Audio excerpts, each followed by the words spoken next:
Alright, day 27 of the 31 Days of Horror, 31 Days of Halloween 2015. Still in the 2000s, and this time around we're looking at a film which has a pretty interesting backstory. It's a film that was supposed to come out in 2006, but it actually was like a theatrical release, but ended up being shelved because, I don't know, I think it's because the company went out of business or the rights got caught up in some really, grandiose, I don't know, finagling deal contractually. I don't know.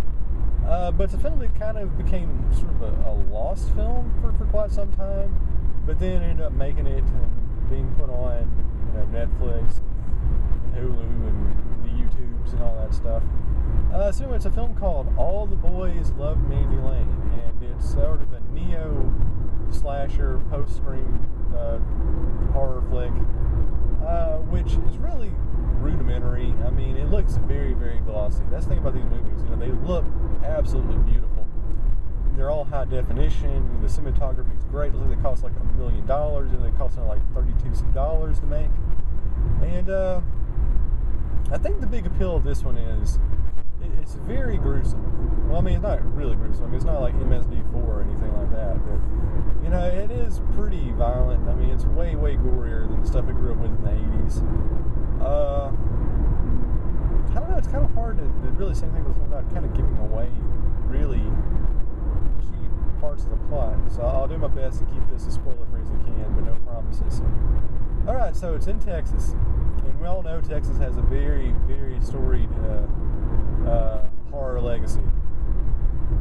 And there's a small town, and a cheerleader's boyfriend gets drunk and dies doing some weird jackass stunts.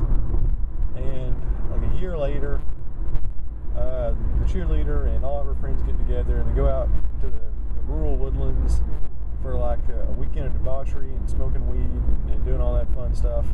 So basic, horror motif, I guess.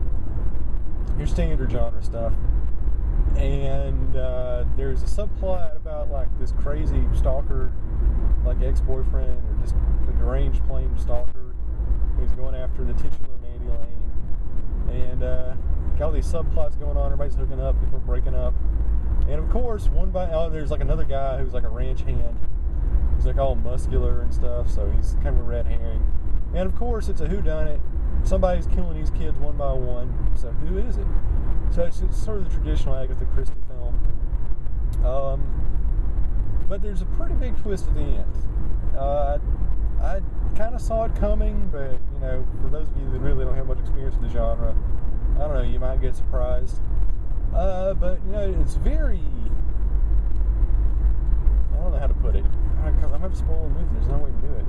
The ending it's very dark. I mean, it's about these two kids that have like a suicide pact going on. So I think sort of the general underlying themes are trying to kind of show how just because things look great on the outside doesn't mean that on the inside, they're not all shades of messed up. And the film kind of reflects that. So like I said, I mean, the positives, the film looks good. The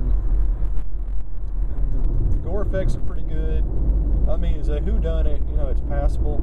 But overall, just kind of looking at it, as a general post-slasher offering, I just wasn't that impressed. I mean, it had some good parts, but overall, it's not very memorable.